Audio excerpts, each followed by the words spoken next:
Hi everybody, welcome to my homestead, welcome to my channel. My name is Jared. I am outside. I haven't done one of these types of videos for a long time. We have these two cats. One of them just had these two kittens. We didn't get her spayed in time, but that's okay. But yeah, I wanted to talk about Trump. I'm recording this on Thursday evening. We just got back from Wichita. I was at Costco and I was, just checking X. I haven't really been following anything with Trump and all of his legal troubles, but, it was making all the news as it was happening. And it turned out that he was found guilty on 34 counts of felony. And I don't care too much to talk about the politics of it, but rather the implications of it on the country and just being a sign of the times. When we think about the history of the United States has historically been a very stable country. For example, with debt, I can't remember, it's been a long time since I've thought about these concepts, but I think there's like a phrase that's like the good faith or something of the United States. You can count on your bonds to be paid if you buy government bonds. And then what just happened today has never happened before with a president of the United States, well, a former president of the United States being found guilty in court of a felony. So it's kind of big. It's never happened before. Probably not a good sign. I lump it all together with all the other signs that we've seen that seem to be United States specific signs. So for example, election day of 2022, it wasn't the presidential elections, but that's when we had the first ever election day blood moon. It's like a pretty obvious sign, I think. And yeah, this isn't looking good either. Just want to come down here, check the stream. We've had a lot of rain. I was hoping that when we got back home, this whole area when we left was all flooded. And I wanted to do a video to show that. I went all the way to the power pole right there, a little bit past it, but it looks like it's all drained out or something. Anyway, I'm gonna put it on my spreadsheet. Maybe I need to make a new spreadsheet for United States signs. But we've also talked about the fact, I've done a video about this, but there were articles that came out earlier this year talking about the fact that this is, for the entire world, like the biggest election year, 2024, because literally half of humanity, 4 billion people, live in a country that's having some type of like national elections this year, including the United States. It seems like it's a very consequential year. So I have felt, and I know a lot of you have felt, that 2020 and 2024, they seem to be like 2 years that go together, like two really important years. I can't go into all the different things, but I don't need to tell you about 2020. But with 2024, we've seen a lot of incredible things. We saw this eclipse that everyone's been waiting for in this LDS Second Coming community and the broader, Christian Second Coming community. The eclipse happened. For us, it was extra special because it happened, the path of totality went over the Kirtland Temple just a month after we bought the Kirtland Temple, where during the majority of church history, the Kirtland Temple was in the hands of other parties. So that happened. We had this really incredible aurora display where whether you saw it in person or you just saw it on social media. Like, I'm not so sure so many people at the same time in history have probably seen an aurora event like what we saw, because it was just all over social media, right? And then there's these tornadoes that are going on. Oh, that's nice. Got a beer can on my property. I'll take care of that later. But yeah, we have these elections. 2020 was an election year, and this year is a new election year, and I've been dreading it. I don't know about you, because it just never seemed to me like things were going to be simple. With how polarized not just the United States but the world is, I don't think that we're ever going to go back to, you know, the 2010s, the 2000s, the 90s, the 80s. I think that period of our history is over. I'm not so sure that we can get back to that. Oh yeah, and then on top of that, we have this war in Israel and its associated protests and controversy all over the world. So 2020 and 2024, I think, are really pivotal years. And so, you know, I have my own opinions about what's happened with this trial. I'll leave that for other channels to talk about. I'm honestly not so sure that out of this whole thing there are any good guys anymore. I think there's two competing powers or ideologies.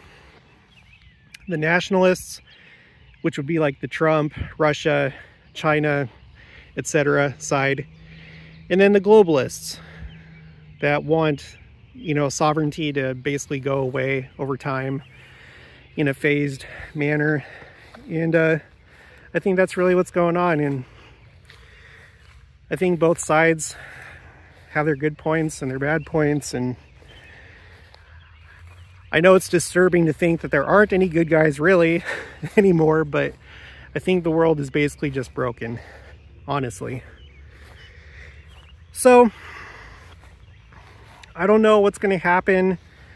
I'm not so sure that the sentencing really matters so much. It's more going to come down to the elections and how the results of the elections are received by both sides.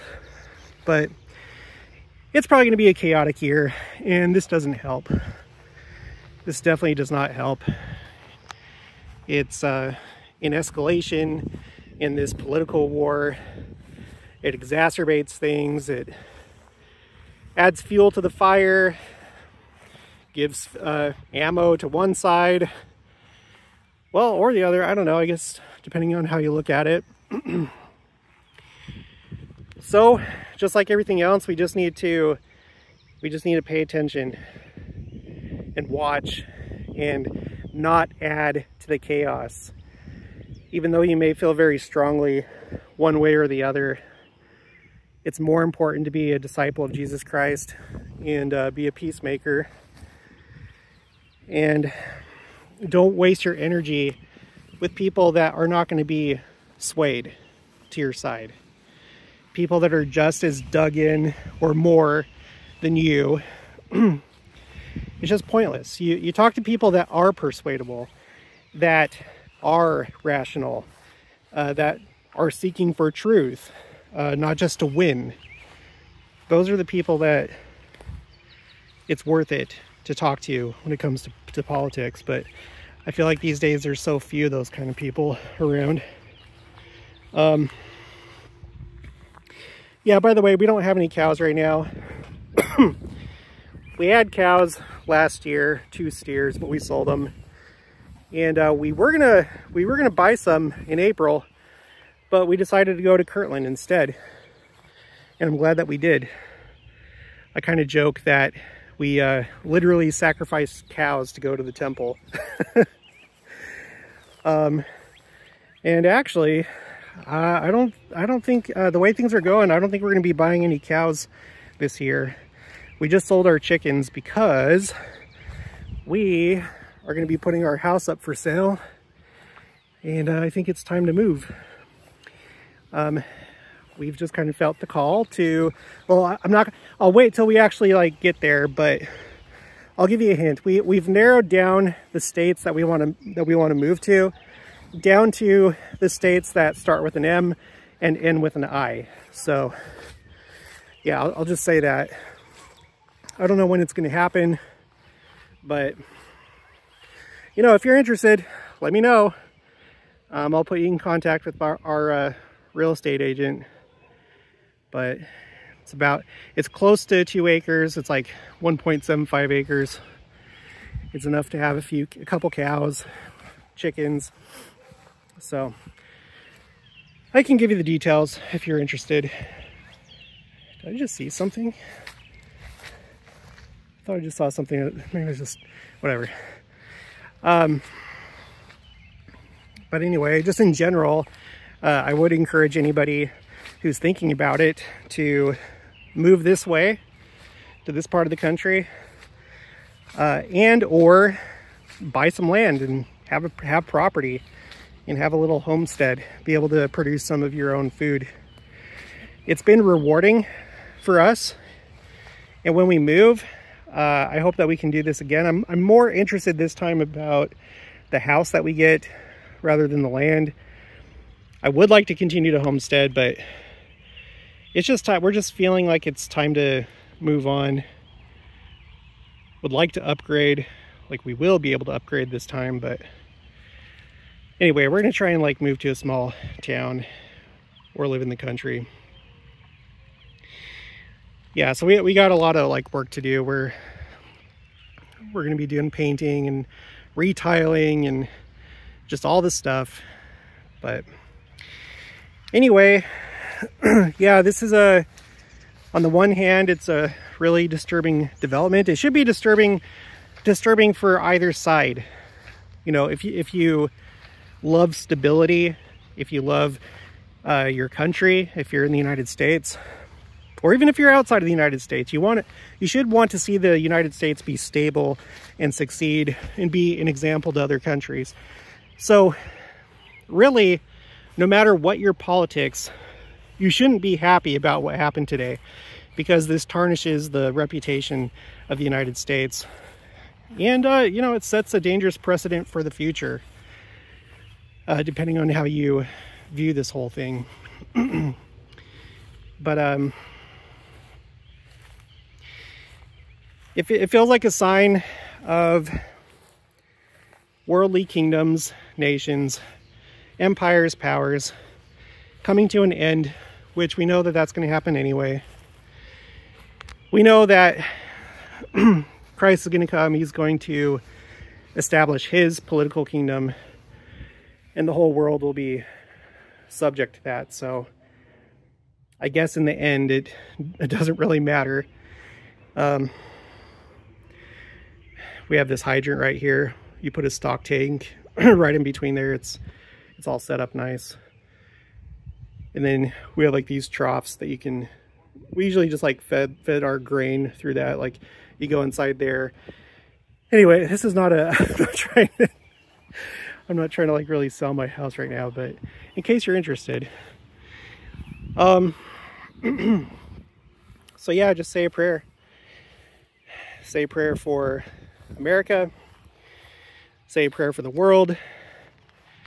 We should try and do what we can to keep things stable, both at, you know, the individual level and the national level and the world level. We need to do everything that we can to promote peace and justice and all those things. And I wouldn't get too discouraged, because again, we know how things are going to go. We know what's ahead, and things may continue to get worse. They probably will, but we know that in the end, if you live righteously and you live within your covenants, you're going to be okay. You will. So anyway, I guess that's all I have to say. I'll add it to my my timeline second coming spreadsheet, which is like my master timeline of all these different events. And yeah, I think this is big enough. I think this is big enough to where it needs to be on that spreadsheet. And we'll just see how things unfold, but it's probably going to be ugly. It's probably going to be ugly. Okay, well that's going to be it for this one. If you haven't already, please make sure to subscribe. Like this video if you liked it. Leave your thoughts and opinions down in the comments below. Also make sure to share it. And I'll talk to you guys later.